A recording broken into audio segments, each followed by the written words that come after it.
Hello बच्चों, स्वागत है आप लोग का हमारे यूट्यूब चैनल प्रिपरेशन मंत्रा पे।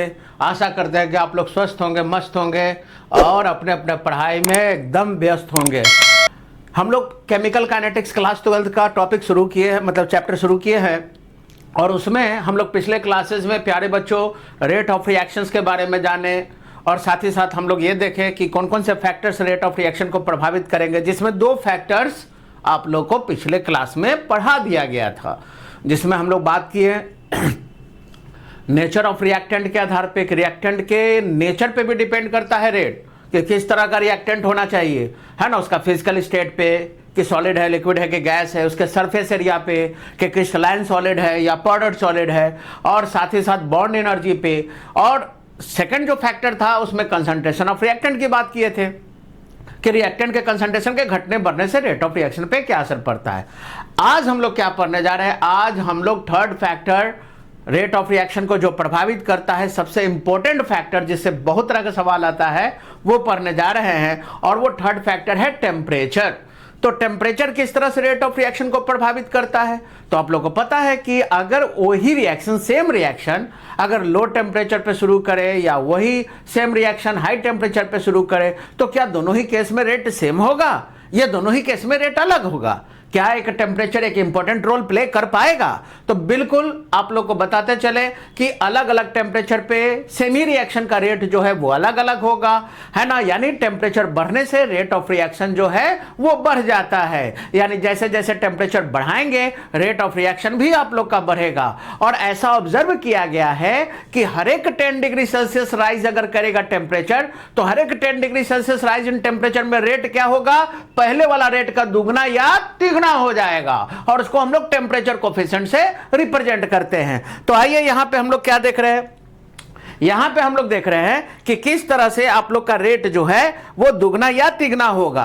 तो यहां पे पहले हम लोग देख ले टेम्परेचर क्या है। तो टेम्परेचर एक इंपॉर्टेंट फैक्टर प्ले करेगा, है ना। यहां पे आप लोग का दिया हुआ है कि it is an important factor which affects the rate of reaction and it has been found that rate becomes double और triple on every 10 degree Celsius rise in temperature. हर एक 10 डिग्री सेल्सियस अगर टेम्परेचर राइज होगा तो rate पहले वाला rate का या तो दुगना या तिगना होगा। और इसको हम लोग टेम्परेचर कोफिशिएंट म्यू से रिप्रेजेंट करेंगे। यानी म्यू ये क्या है, ये बताएगा कि रेट दुगना हुआ है कि तिगना हुआ है हर एक 10 degree Celsius rise in temperature पे। तो ऐसा देखा गया है कि म्यू का वैल्यू 2 और 3 के बीच में लाई करता है। कब? अगर 10 डिग्री सेल्सियस टेम्परेचर में राइज हो। अगर 10 डिग्री सेल्सियस टेम्परेचर अगर बढ़ाते हैं तो म्यू का वैल्यू 2 या 3 या 2-3 के बीच में देखा गया है। ठीक है, यहां पे हम लोग बात कर ले। यहां पे एक रिलेशन है कि KT2 ये आप लोग का कब है, ये आप लोग का फाइनल टेम्परेचर पे रेट है, ये इनिशियल टेम्परेचर पे रेट है। तो KT2 बाई KT1 का रेशियो जो होगा वो किसके बराबर होगा, म्यू पे पावर ΔT बाई 10 के। ठीक है, जहां पे KT2 क्या है, ये रेट कांस्टेंट है टेम्परेचर T2, और KT1 क्या है, ये रेट कांस्टेंट है टेम्परेचर T1, और T2 ग्रेटर है T1 से। तो इसका मतलब है कि म्यू के वैल्यू अगर आप लोग का मान लो कि दिया हुआ है कि 2 है और ΔT अगर 10 हो जाए तो 10/10 1 हो जाएगा, और म्यू का वैल्यू 2 है तो 2 पे पावर 1 2 हो जाएगा। यानी KT2 KT1 का दुगना हो जाएगा। यानी अगर 10 डिग्री सेल्सियस से अगर बढ़े तो म्यू का वैल्यू डिसाइड करेगा KT2 और KT1 में रिलेशन, कि KT2 KT1 में क्या रिलेशन होगा, ये कौन डिसाइड करेगा, ये डिसाइड करेगा म्यू का वैल्यू, कि म्यू का वैल्यू कितना है, 2 है, और चेंज इन टेम्परेचर कितना हो रहा है, तो 10/10 अगर होगा तो वैसे केस में कितना हो जाएगा 1, यानी KT2 KT1 बराबर 2 हो जाएगा। अगर इसका वैल्यू 3 है तो अगर 10 degree Celsius rise in temperature होगा तो 10/10 कितना वैल्यू हो जाएगा, 1 हो जाएगा। यानी 3 पे पावर 1 3 हो जाएगा, यानी KT2 KT1 का तिगुना हो जाएगा। तो कहने का मतलब कि म्यू और ΔT का वैल्यू अगर ये 20 डिग्री 20 डिग्री सेल्सियस रहेगा तो 20 डिग्री बाई 10 ये 2 हो जाएगा, और म्यू का जो भी वैल्यू होगा उसका पावर टर्म्स 2 हो जाएगा, और वहां से निकाल लेंगे हम लोग। तो इस तरह से प्यारे बच्चों आसानी से हम लोग पता कर सकते हैं कि क्या होगा आप लोग का रेट ऑफ आप लोग का reaction on increasing the temperature. ठीक है, तो इसमें अगर आप लोग इसको लॉग लेके भी चलना चाहते हो तो लॉग लेके भी हम लोग चल सकते हैं। ठीक है, हम लोग अगर इस रिलेशन को KT2 बाई KT1, ये क्या आया था आप लोग का, ये आया था म्यू पे पावर, है ना, ΔT बाई 10। ठीक है, जहां पे म्यू टेम्परेचर कोफिशिएंट है आप लोग का। अगर दोनों तरफ लॉग ले ले तो क्या हो जाएगा, तो टेकिंग लॉग बोथ साइड्स, अगर दोनों तरफ लॉग ले ले तो क्या हो जाएगा, तो हम लोग कह सकते हैं कि log 10 KT2 बाई KT1 ये बराबर क्या हो जाएगा, ये बराबर हो जाएगा log 10 म्यू पे पावर डेल टी बाई 10, ठीक है। और यहाँ पे हम लोग का और आगे अगर बढ़े तो क्या हो जाएगा, तो log 10 KT2 बाई KT1 ये क्या हो जाएगा, तो आप लोग को पता है log A पे पावर B, इसको हम लोग क्या b log A के टर्म में तोड़ लेंगे तो ये आगे आ जाएगा, यानी डेल टी बाई 10 इधर हो जाएगा log 10 म्यू, ठीक है। तो इस फार्मूला से आराम से अगर क्वेश्चन है ना टेम्परेचर कोफिशिएंट से रिलेटेड अगर क्वेश्चन हो है ना कि टेम्परेचर कोफिशिएंट से रेट कैसे डिसाइड करेंगे, तो आप इस फार्मूला का है ना या इस फार्मूला का है ना आप लोग यूज करके आराम से पता कर सकते हो। अब तो एक तो ये बात हुआ। सेकेंड बात आप लोग का कि आर्हेनियस इक्वेशन के आधार पे हम लोग, जो कि इंपॉर्टेंट फैक्टर है कि भाई आर्हेनियस साहब ने एक इक्वेशन दिया कि इस इक्वेशन के मदद से आप लोग टेम्परेचर के आधार पे रेट को रिलेट कर सकते हो, ठीक है। तो अगर हम लोग बात करें आर्हेनियस इक्वेशन का, ठीक है, तो आप लोग को पता है कि अकॉर्डिंग टू, ये बहुत इससे ऑब्जेक्टिव भी पूछता है, according to Arrhenius equation, according to Arrhenius equation क्या था आर्हेनियस इक्वेशन, है ना, K बराबर होता है AE पे power minus EA by RT, ठीक है। ये ऑब्जेक्टिव में भी पूछा जाएगा कि आर्हेनियस इक्वेशन क्या है, तो टेम्परेचर के आधार पर आर्हेनियस इक्वेशन को कैसे रिप्रेजेंट करेंगे, तो याद रखिएगा K क्या है, ये किसके बराबर होगा, AE पे power minus EA by RT, जहाँ A जो है वो आर्हेनियस फैक्टर है आप लोग का, ये एक्सपोनेंशियल टर्म है, ये एक्टिवेशन एनर्जी हो गया, R गैस कांस्टेंट हो गया, T टेम्परेचर हो गया, K रेट कांस्टेंट हो गया, ठीक है। सबसे परिचय करवा ले आप लोग का, K यहाँ पे क्या है, K जो है वो हो गया रेट कांस्टेंट, है ना। A जो है इसको फ्रीक्वेंसी फैक्टर या आर्हेनियस कांस्टेंट हम लोग कह सकते हो, ठीक है। आर्हेनियस है ना कांस्टेंट, या आर्हेनियस फैक्टर है या फ्रीक्वेंसी फैक्टर है। ये जो है वो क्या है आप लोग का, इसको हम लोग एक्टिवेशन एनर्जी कहते हैं या एनर्जी ऑफ एक्टिवेशन भी कहते हैं हम लोग, ठीक है। और R जो है वो पता है गैस कांस्टेंट है आप लोग का, है ना, आर्हेनियस कांस्टेंट या आर्हेनियस फैक्टर इसको कह सकते हो, ये गैस कांस्टेंट हो गया आप लोग का। और T जो है ना, वो क्या है आप लोग का, ये टेम्परेचर है, ठीक है।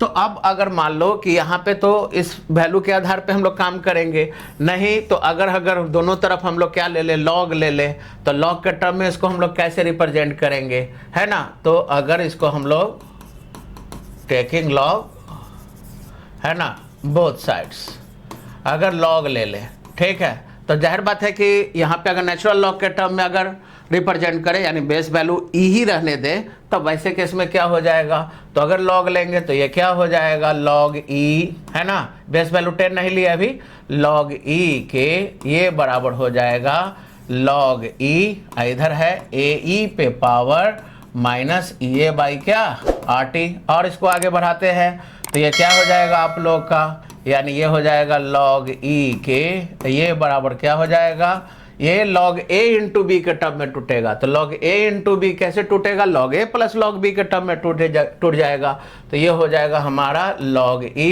ठीक है, log E A, और इंटू है मतलब प्लस है, यानी log ये A इंटू ई है बाबू, ठीक है। तो A इंटू ई का मतलब क्या हो गया कि यहाँ पे log A इंटू बी का मतलब हो गया log A plus log B, है ना। log A इंटू बी का फॉर्मूला क्या होता है, log A plus log B, तो यहाँ पे हम लोग प्लस लिखेंगे, प्लस log E पे power minus E by RT, तो प्लस लिखेंगे तो ये पावर कहाँ जाएगा, आगे आ जाएगा, यानी हो जाएगा माइनस E बाई RT, और इधर हो जाएगा log E, ठीक है। जैसे ही इसको बेस वैल्यू 10 में रखेंगे तो एक कांस्टेंट से मल्टीप्लाई करेंगे, तो इधर हो गया आप लोग का 2.303, इधर क्या हो जाएगा, बेस वैल्यू 10 में करेंगे तो एक कांस्टेंट से मल्टीप्लाई करेंगे 2.303 से, ठीक है प्यारे बच्चों। तो 2.303 log 10, इधर भी हो गया आप लोग का 2.303, है ना, log 10A, और इधर हो जाएगा माइनस ये बाई RT, और ये तो log 10 का वैल्यू कितना होता है 1, है ना, वो निकल गया।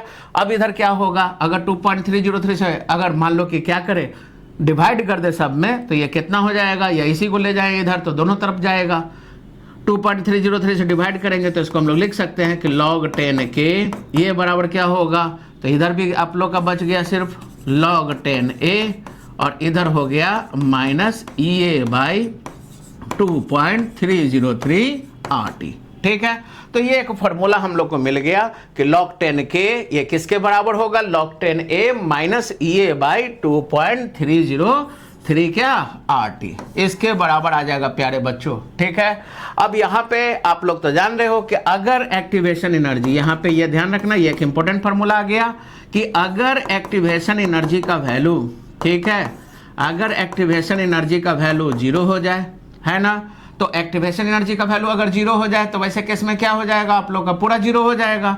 एक्टिवेशन एनर्जी 0 हो जाए या टेम्परेचर इन्फिनाइट हो जाए, है ना, टेम्परेचर क्या हो जाए, इन्फिनाइट, तो वैसे केस में क्या होगा, तो वैसे केस में k का वैल्यू a के वैल्यू के बराबर होगा। नहीं, अगर एक्टिवेशन एनर्जी 0 तो पूरा 0 हो जाएगा, जब पूरा 0 हो जाएगा तो log 10k log 10a के बराबर, log log कैंसिल, k और a दोनों बराबर हो जाएगा।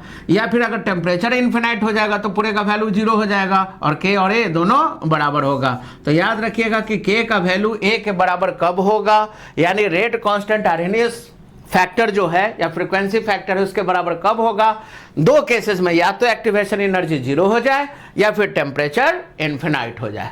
ठीक है प्यारे बच्चों, आइए अगर हम लोग इसी को आगे हम लोग देखें, अगर मान लो कि हम लोग बात करें, ठीक है, अभी हमारे पास फॉर्मूला क्या आ गया, अभी आ गया हमारे पास कि log 10k, है ना, ये किसके बराबर, ये log 10a minus EA by 2.303 RT। ठीक है, तो पहला केस तो हम लोग देख लिए कि पहला केस में हम लोग क्या देखे, है ना, नोट के पहले पॉइंट में आप लोग ध्यान रखिएगा कि अगर एक्टिवेशन एनर्जी 0 हो जाए, है ना, या फिर आप लोग का क्या हो जाए, टेम्परेचर इन्फिनाइट हो जाए, तो वैसे केस में, है ना, क्या हो जाएगा आप लोग का k और a दोनों क्या हो जाएगा, बराबर, है ना। सेकंड में अगर बात कर ले, अच्छा, इसका ग्राफिकल रिप्रेजेंटेशन अगर हम लोग देखें तो ग्राफिकल रिप्रेजेंटेशन से हम लोग ध्यान दीजिएगा प्यारे बच्चों, अगर हम लोग यहाँ पे, तो आप लोग समझ गए कि एक्टिवेशन एनर्जी या टेम्परेचर में से अगर एक्टिवेशन एनर्जी 0 हो जाए या टेम्परेचर इन्फिनाइट हो जाए तो वैसे केस में आप लोग का क्या हो जाएगा, k और a दोनों बराबर हो जाएगा। ठीक है, यानी अगर इसको हम लोग ग्राफिकली देखें, है ना, एक रिलेशन अगर हम लोग देखें कि what is the relation between log 10k and 1/t, है ना, दोनों में क्या रिलेशन होगा, तो ऐसे केस में आप लोग देख रहे हो कि यहाँ पे अगर हम लोग बात करें ये तो देख रहे हो ना कि टेम्परेचर अगर ज़्यादा होगा, ऐसे सोचो टेम्परेचर नीचे वाला, अगर ये टेम्परेचर ज़्यादा होगा तो ये पूरा वैल्यू कम हो जाएगा, पूरा वैल्यू अगर कम हो जाएगा तो ऐसे केस में इसमें से कम माइनस करेगा, इसमें से कम माइनस करेगा तो इसका वैल्यू ज़्यादा होगा। ठीक है, और अगर टेम्परेचर ज़्यादा हो जाए, टेम्परेचर अगर कम हो जाए, तो टेम्परेचर अगर कम हो जाए तो ये पूरा वैल्यू ज़्यादा हो जाएगा, इसमें से ज़्यादा घटाएगा, इसका वैल्यू को कम कर देगा। तो इसका मतलब है क्या कि टेम्परेचर 1/t की अगर हम लोग बात करें तो ये जैसे जैसे हम लोग, इसका ग्राफ इस तरह से आएगा, ठीक है, ये ऐसे हो जाएगा, ठीक है, ये थीटा हो गया आप लोग का, यानी कहने का मेरा मतलब क्या हुआ, कहने का मतलब, और ये इंटरसेप्ट हो गया आप लोग का। ठीक है, अगर इसको हम लोग O माने, इसको A माने, तो यही आप लोग का OA जो है ये इंटरसेप्ट हो गया, और ये जो है ये किसका वैल्यू है, OA जो है ये किसका वैल्यू होगा, तो कांस्टेंट का वैल्यू होगा, यही आप लोग का log 10a है। ठीक है, यानी इंटरसेप्ट OA जो है, यही इंटरसेप्ट जो है वो log 10 OA का वैल्यू बताएगा, मतलब log 10 A का वैल्यू बताएगा, क्योंकि ये तो कांस्टेंट है, k का वैल्यू या तो इसके बराबर होगा। ठीक है प्यारे बच्चों, k का वैल्यू या तो इसके बराबर होगा या इससे कम होगा, क्योंकि माइनस लगा हुआ है, तो या तो इसका मतलब कि ये वैल्यू मैक्सिमम वैल्यू हुआ k के लिए, इससे मैक्सिमम और तो होगा नहीं, तो k का वैल्यू a के वैल्यू के बराबर होगा, यानी ये मैक्सिमम वैल्यू होगा, या फिर अगर इसका कुछ वैल्यू होगा तो इसमें से इसको घटा घटा के k के वैल्यू को क्या करेगा, a में से कम करेगा, यानी k का वैल्यू को a से कम करता जाएगा, तो k का वैल्यू या तो a के बराबर होगा या a से कम होगा, यही दो बात होगा आप लोग का। तो k का वैल्यू a के बराबर कब होगा, k का वैल्यू a के बराबर तब होगा जब ये पूरा फैक्टर 0 हो जाएगा। 0 कब होगा, या तो एक्टिवेशन एनर्जी 0 हो जाए या टेम्परेचर इन्फिनाइट इनफाइनाइट हो जाए। दूसरा और क्या हो सकता है आप लोग का, ये तो आप लोग का मैक्सिमम रीच हो गया, यानी log10 के का वैल्यू मैक्सिमम यहां तक होगा, इससे ज्यादा तो आप लोग का हो नहीं सकता है। ज्यादा से ज्यादा होगा तो इससे गिरेगा। वो कब गिरेगा? वो टेम्परेचर के कारण गिरेगा। क्यों? क्योंकि टेम्परेचर बढ़ेगा, तो टेम्परेचर अगर बढ़ेगा तो ये पूरे का वैल्यू घटेगा, घटेगा तो इसका वैल्यू बढ़ा देगा। लेकिन यहां 1/t है, मतलब कि ये रेसिप्रोकल है, तो इसका मतलब है कि यहां पे अगर मतलब 1/t के फॉर्म में लिए हैं, तो इसका मतलब क्या हुआ कि इसका मतलब इसको ऐसे समझिए यहां पे कि अगर मान लो कि टेम्परेचर बढ़ेगा, तो टेम्परेचर बढ़ेगा तो 1/t का वैल्यू कम होगा। ऐसे समझो, टेम्परेचर बढ़ेगा तो 1/t का वैल्यू कम होगा। 1/t का वैल्यू अगर कम होगा तो वैसे केस में k का वैल्यू भी क्या होगा? कम होगा। तो टेम्परेचर बढ़ेगा, टेम्परेचर बढ़ने से आप लोग का क्या होगा? 1/t का वैल्यू कम होगा। 1/t का वैल्यू अगर कम होगा तो वैसे केस में क्या होगा? तो ये जैसे जैसे कम होता जाएगा, 1/t कम होता जाएगा, तो 1/t कम होता जाएगा तो k का वैल्यू क्या? ये जितना कम होता जाएगा, इसको छोड़ो, ये कांस्टेंट है, ये कांस्टेंट है, ये कांस्टेंट है। अगर मान लो कि ये तो सिंपल बात है कि टेम्परेचर जो है वो क्या है? k के डायरेक्टली प्रोपोर्शनल कि इनवर्सली प्रोपोर्शनल। यहां पे समझिए, फिर से ध्यान दीजिए, कंफ्यूज मत होइए बाबू, ध्यान दीजिए। यहां पे हम लोग क्या कर रहे हैं, आप लोग यहां से अगर नहीं समझ में आ रहा है तो यहां से इस चीजों को देखिए, क्योंकि एक्चुअली यही से उतार ली हम लोग इस रिलेशन को। यहां पे हम लोग क्या देख रहे हैं कि टेम्परेचर बढ़ने से k के वैल्यू पे क्या असर पड़ेगा, ये ध्यान में रखना है। तो टेम्परेचर बढ़ेगा, ध्यान दीजिएगा, टेम्परेचर बढ़ेगा तो ये पूरे के वैल्यू को क्या करेगा बताओ? कम करेगा। अरे डिवाइडिंग फैक्टर बढ़ेगा, तो डिवाइडिंग फैक्टर बढ़ेगा तो पूरे का वैल्यू को क्या करेगा? कम करेगा। जब पूरा का वैल्यू अगर कम हो जाएगा, है ना, यानी t जितना बड़ा होगा नीचे का वैल्यू उतना बड़ा होगा, उतना से डिवाइड करेगा एक्टिवेशन एनर्जी में, वैल्यू कम करेगा। वैल्यू कम करेगा तो जाहिर बात है कि ये कम, अगर यानी कम माइनस करेगा, कम माइनस करेगा, इसका मतलब है कि k का वैल्यू ज्यादा होगा। टेम्परेचर ज्यादा, ध्यान दीजिए फिर से, टेम्परेचर ज्यादा, ये पूरा कम, पूरा कम, कम घटाएगा, कम घटाएगा, इसका वैल्यू ज्यादा होगा। टेम्परेचर कम, टेम्परेचर कम तो पूरे का वैल्यू ज्यादा होगा, पूरे का वैल्यू ज्यादा होगा तो ज्यादा घटाएगा, इसका वैल्यू को कम करेगा। मतलब टेम्परेचर के डायरेक्टली प्रोपोर्शनल हो गया के। फिर से समझिए, टेम्परेचर अगर बढ़ाएंगे, है ना, टेम्परेचर बढ़ाएंगे तो पूरे का वैल्यू कम होगा, पूरे का वैल्यू कम होगा तो कम घटाएगा, इसका वैल्यू ज्यादा होगा। और टेम्परेचर अगर घटाएंगे तो टेम्परेचर घटाएंगे तो पूरे का वैल्यू ज्यादा होगा, ज्यादा होगा तो ज्यादा घटाएगा, इसका वैल्यू ज्यादा कम होगा। फिर से टेम्परेचर अगर ज्यादा होगा तो टेम्परेचर ज्यादा होगा तो ये पूरा का वैल्यू कम होगा, पूरा का वैल्यू कम होगा तो कम माइनस होगा, इसका वैल्यू ज्यादा होगा। यानी टेम्परेचर ज्यादा होने से k का वैल्यू ज्यादा, टेम्परेचर कम होने से k का वैल्यू कम। ठीक है, तो इसका मतलब है कि ये आप लोग समझ सकते हो कि वही बात है कि 1/t लिए है तो 1/t के इनवर्सली प्रोपोर्शनल है, तो t के क्या हो गया? Directly proportional. यानी 1/t के अगर कोई चीज, है ना, जैसे यहां पे हम लोग क्या देख रहे हो, यहां पे हम लोग देख रहे हैं कि 1/t, है ना, 1/t के केस में ये ग्राफ जो है वो नीचे की तरफ जा रहा है, तो इसका मतलब क्या है कि 1/t में नीचे जा रहा है तो t में ऊपर जाएगा, मतलब कि k जो है वो t के डायरेक्टली प्रोपोर्शनल होगा, है ना, k t के डायरेक्टली प्रोपोर्शनल होगा। ठीक है, ये ध्यान में रखना है। तो यहां पे आप लोग का निकल गया। और स्लोप किसके बराबर होगा? ये जो स्लोप आ रहा है, इस स्लोप को हम लोग tan थीटा के बराबर कहेंगे। ये स्लोप जो है वो tan थीटा को रिप्रेजेंट कर रहा है, और tan थीटा का वैल्यू कितना होगा? तो tan थीटा का वैल्यू हो जाएगा -EA/2.303 RT, 2.30 RT। आया बात समझ में? तो यहां पे अगर हम लोग बात करें कि यहां पे अगर हम लोग ले लें तो स्लोप जो है वो tan थीटा को, यानी स्लोप जो है वो tan थीटा, ये वाला पोर्शन जो है वो स्लोप बता रहा है आप लोग का, और ये वाला इंटरसेप्ट बता रहा है आप लोग का। यानी आप लोग का जो OA का वैल्यू है वो log10 A है, इंटरसेप्ट है, और EA/2.303 R जो है वो आप लोग का स्लोप हो जाएगा। ठीक है, तो ये ध्यान में रखना है, इस तरह से हम लोग का ये काम आएगा आप लोग का। ठीक है, तो इसको आप लोग को ध्यान रखिएगा, और इस पे जो भी सवाल आएगा तो इसी तरह के वीडियो को ज़्यादा से ज़्यादा देखने के लिए चैनल को सब्सक्राइब कीजिए, वीडियो को लाइक कीजिए, शेयर कीजिए। Thank you.